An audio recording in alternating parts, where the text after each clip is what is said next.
Entonces no había cine en la niñez fuera de un espejo. Cuando era pequeña tenía un espejo. Cuando estaba enferma, por ejemplo, me venía mi madre y me decía, bueno, ¿qué quieres como juguetes? Y yo decía, no, a mí me dan un espejo, como si fuera este platito, por ejemplo. Y entonces de repente hacía así, y sin darme cuenta yo estaba haciendo unos paneos de mi cuarto, la chimenea, las ventanas, los pies de la persona que estuviera conmigo, iba subiendo. Y no me daba cuenta, yo estaba filmando. Yo creo que he sido cineasta desde niña, pero creo que como muchas mujeres, tuve una gran dificultad en tomar en serio mis sueños, mis propias voces, que es un tema de mi última película, por cierto. Y hacía storyboards, hacía unos pequeños cuentos de niños, inventando las historias, y abajo había escrito los diálogos, sin darme cuenta, eran mis primeros fotogramas. Pero tardé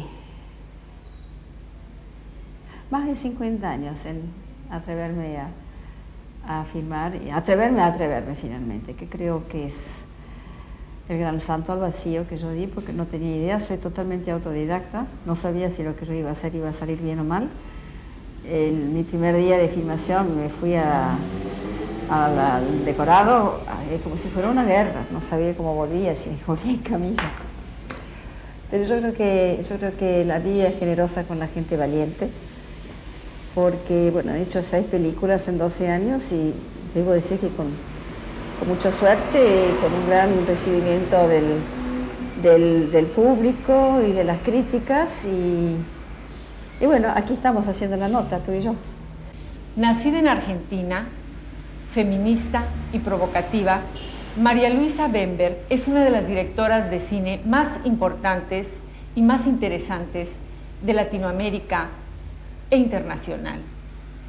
Pertenece a una de las más antiguas familias argentinas y en lugar de dedicarse a las empresas familiares, prefirió dejarlo en manos de sus hijos, y ella se dedica a hacer lo que le gusta, dirigir cine.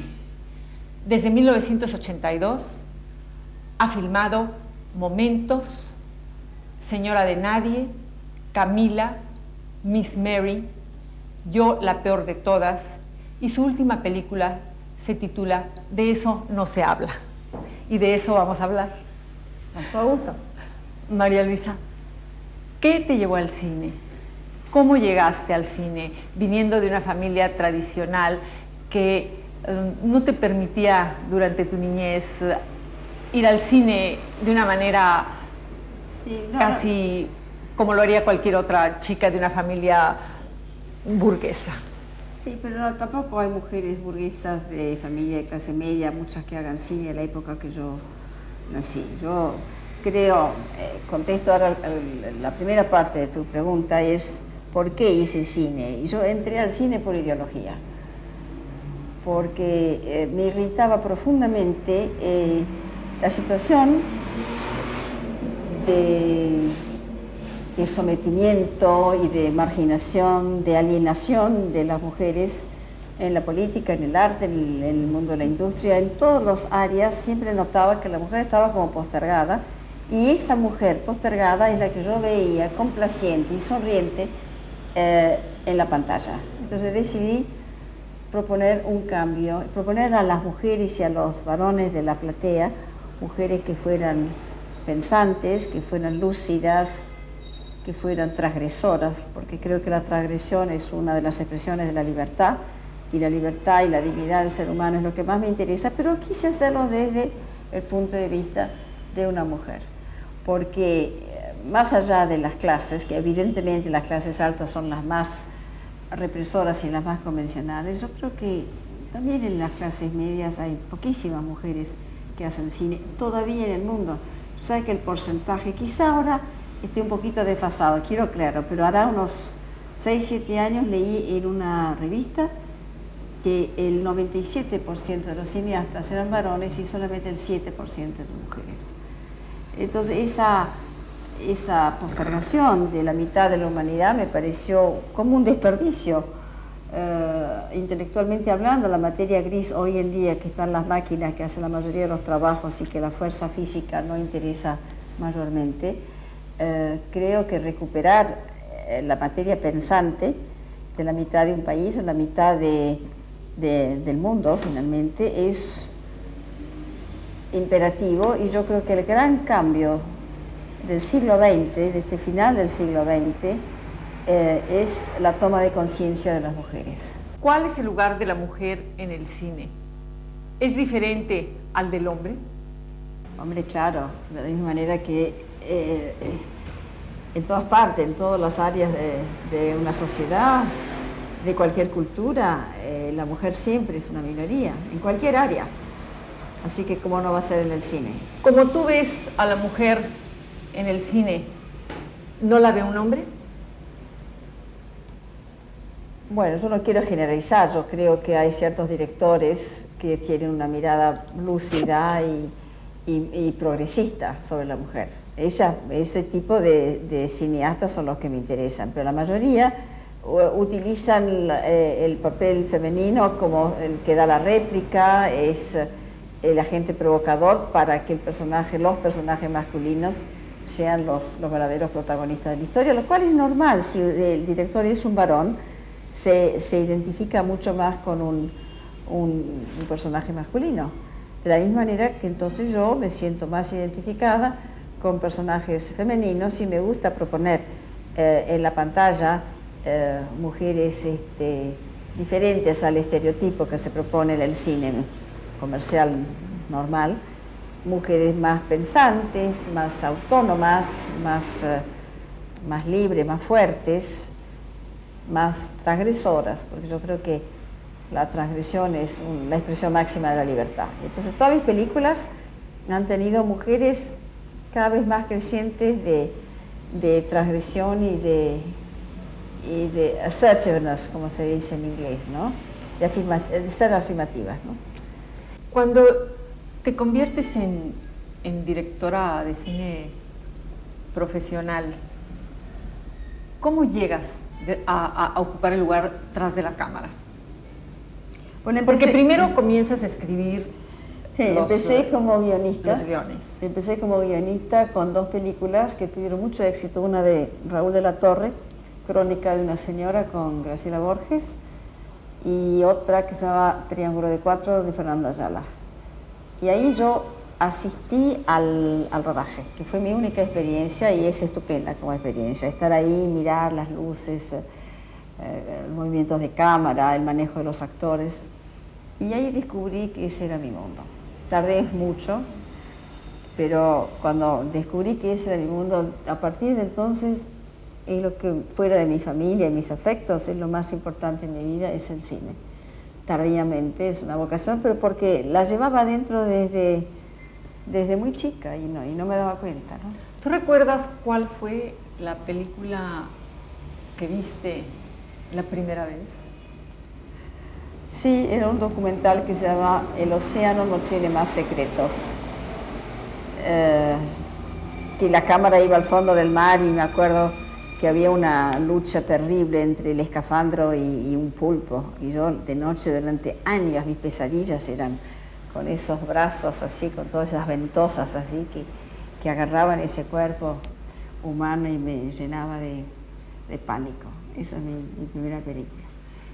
Ir al cine es una de las experiencias más extraordinarias para todo mundo, para niños, para adultos, pero para el cineasta, ¿qué es el cine? ¿Viéndolo o haciéndolo? Haciéndolo, viéndolo, pensándolo como un mundo de realidad y de irrealidad al mismo tiempo. Bueno, yo creo que lo que es interesante para el cineasta es que recrear la realidad es mucho más estimulante que vivirla, ¿no? Y hacer cine es el trabajo, creo, más excitante y más enloquecedor y duro y apasionante que puedo haber.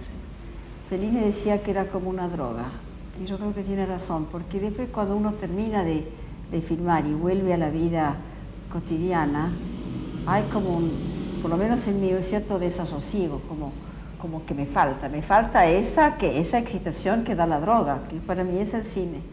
Es decir, cuando uno está enganchado en un proyecto, aunque sea los comienzos, como en este momento que estoy con alguna idea, pero ya estoy como enganchada. Y yo pienso que tiene mucho que ver con que al estar creando uno se olvida de los problemas personales y está como enganchado en un sueño, en un sueño en el sentido total de la palabra, onírico, donde trabaja el inconsciente, donde se sueltan las amarras para volar y crear, y es un mundo que no lo cambio por ninguno. Y creo que por otro lado hay que tener otra parte de sí misma, especialmente cuando se está rodando, que es ser un espectador lúcido y exigente, y especialmente en el montaje de la película, ¿no? De poder montar la película mía como si fuera rodada por el otro, por algún otro, con la misma severidad y el mismo rigor. O sea que creo que, redondeando esa pregunta, creo que hacer cine es una mezcla de pasión y rigor, porque el uno sin el otro no va. Tú me decías que eres autodidacta, pero desde que uno ve tu primera película hay una profesional detrás de la cámara. ¿Se nace con el ojo de cineasta? Yo siempre he sentido que ver me ayuda a comprender. Y yo creo que eso es lo que siento en mis películas, que hago mis ideas visibles a través de la imagen. Y quien dice imagen dice metáfora. Y supongo que el sentido del encuadre, la composición, tiene que ver con que tengo un nivel cultural más bien elevado, que he viajado, que he visitado museos, que he estado siempre viendo buena pintura, oyendo buena música. Yo creo que todo eso también nutre a la persona y que eso está como por debajo del subconsciente de mi trabajo y de cualquier cineasta que se marca en el estilo, ¿no? Sin duda, a mí hacer cine por hacer cine y que sea un éxito comercial no me interesa, me interesa comunicar mi visión. Recuerdo siempre una reflexión de Bresson, que para mí me ha influenciado mucho, que dice: trata de contar aquello que sin ti no sería contado. O sea que creo que un cineasta lo que tiene que tener es una visión personal sobre las cosas y de alguna manera expresar esa visión personal y comunicarse con la audiencia, con los espectadores. Pero básicamente es también, la obra creadora es como una forma de autoconocimiento. Yo creo que con cada película voy creciendo y lo único que siento es haber empezado tan tarde y tener nada más que 6 películas en vez de 26, por ejemplo. Dada la edad que tengo, podría tenerlas. Pero en fin, no sirve para nada quejarse y supongo que en esos años que no filmaba, bueno, vivía, y eso también nutre a una obra, ¿no? Camila es tu tercera película. Sí. Camila es tu tercera película. ¿Este es un guión que tú has escrito o es una idea de otra persona? No, que va, es un guión escrito por mí y por 2 colaboradores, Docampo Feijó y Estañaro, basado en una historia real. Porque si no, no tiene gracia inventar ese tipo de historia de una muchacha que se enamora de un sacerdote, huye con él y lo paga con la vida frente a un pelotón de fusilamiento. Es un folletín si está narrado, si fuera el producto de mi fantasía. Lo que a mí me interesó en esa historia era hacer un paralelismo con los estragos que habíamos padecido en Argentina con la prepotencia del régimen militar y la desprotección de los ciudadanos con respecto a los derechos humanos y su no apoyo en la legalidad, en juicios como tendría que ser normalmente en un país civilizado, ¿no? Y no desaparecer sin dejar rastro, ¿no? Hay un momento dado que Camila dice: pero nos van a matar así nomás, sin darnos ni siquiera la posibilidad de defendernos. Entonces, a mí me interesaba ese paralelismo. Y por otro lado, me interesaba Por ejemplo, en la historia, porque estudié muchísimo de historia de la época, todos los historiadores decían que la dulce e inocente Camila, seducida por el corrupto sacerdote. Y a mí me pareció más interesante invertir los papeles, y la seductora es ella. Y me gustaba la imagen de una jovencita, de una familia tradicional, que se enfrentaba a los tres poderes del patriarcado, que es el Estado, la Iglesia y la familia. Y es lo que hace.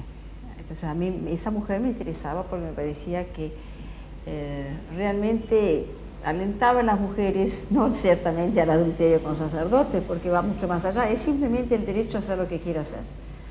Y fíjate que fue tal el recibimiento y el fervor que despertó esta historia, porque finalmente lo importante en el cine es rescatar los errores que hemos cometido, quizá para no volverlos a repetir.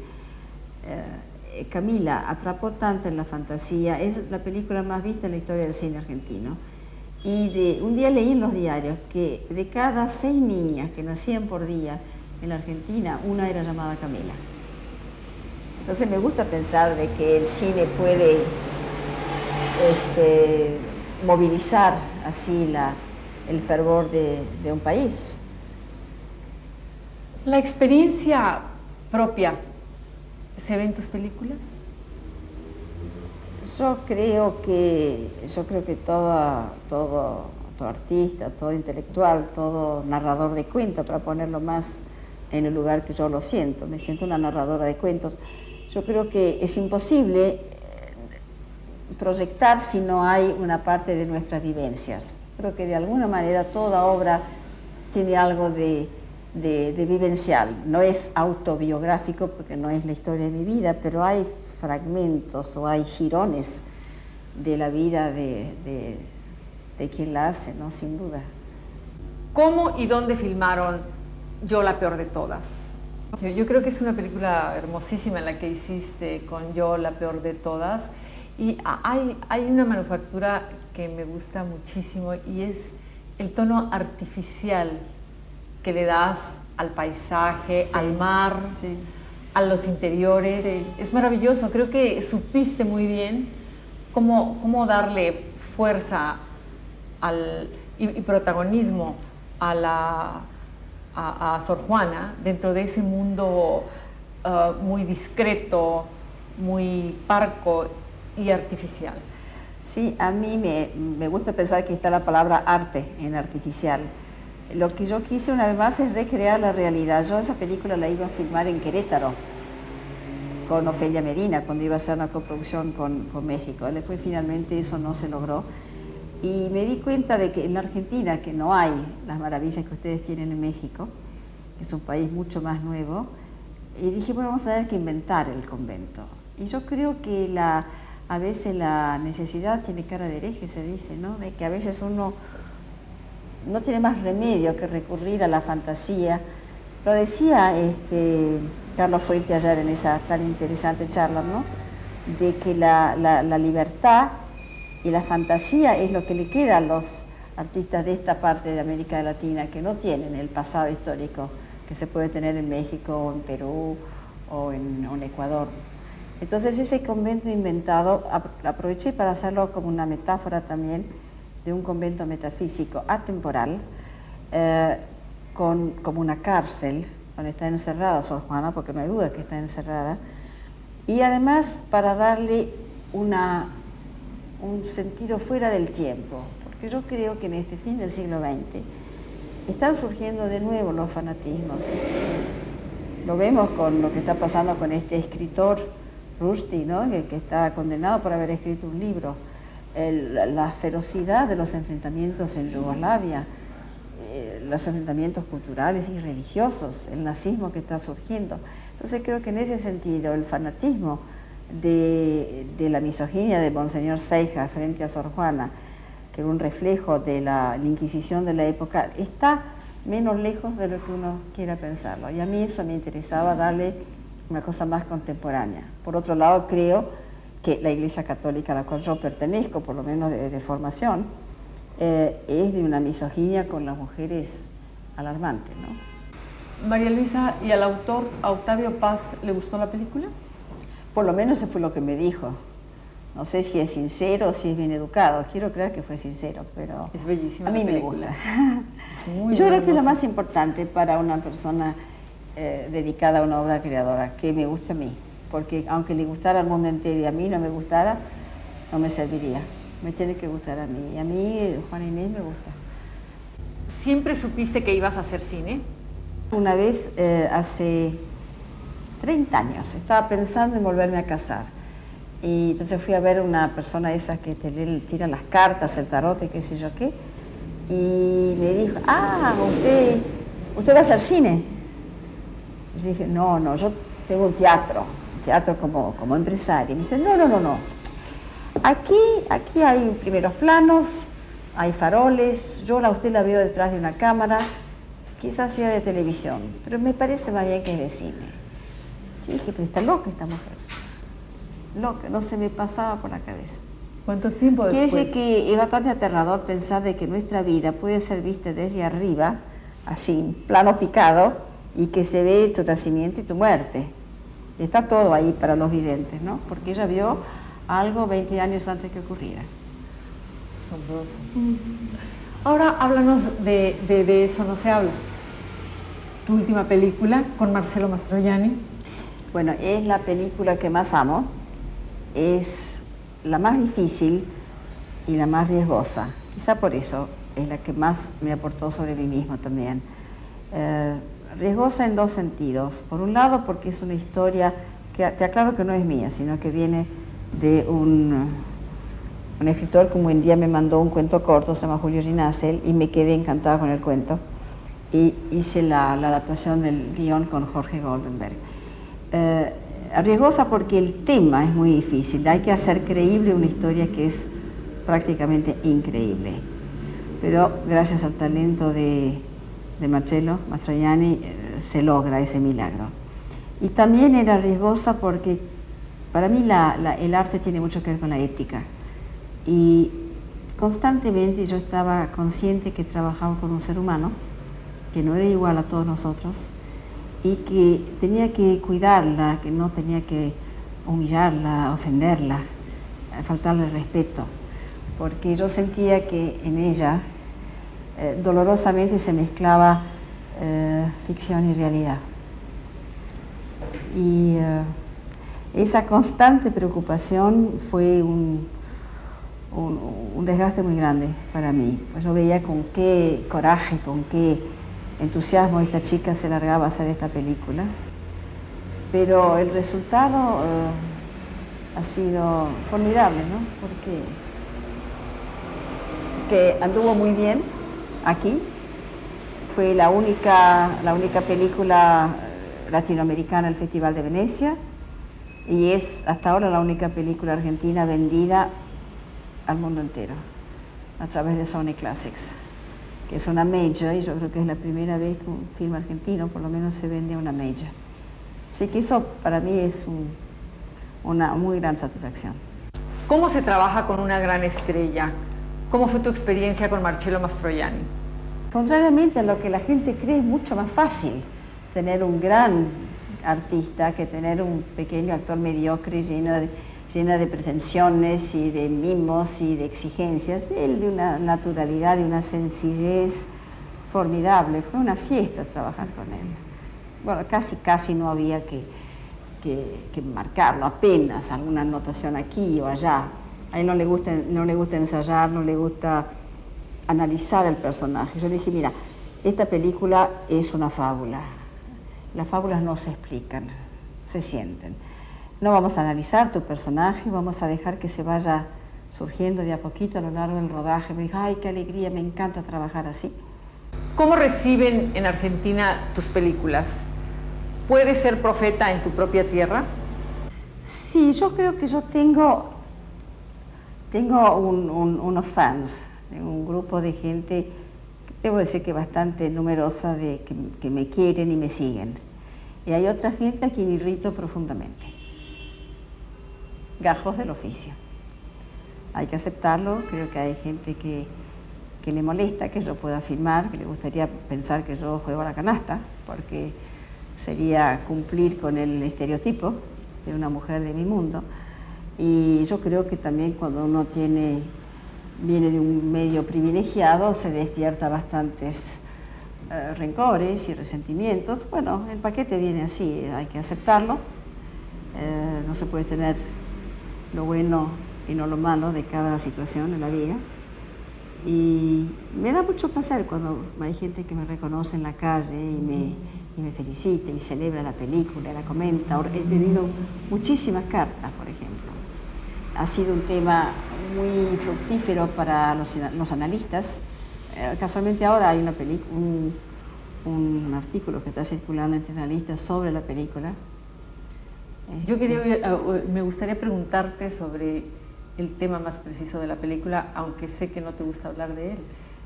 ¿Prefieres que uno vaya y la vea? No, yo te podría decir que la película está dedicada a todos aquellos que tienen el coraje de ser diferentes para poder ser ellos mismos. Muchas gracias, María Luisa. Buena suerte. Gracias. Gracias a ti, Silvia. Desde Buenos Aires, Silvia Lemos.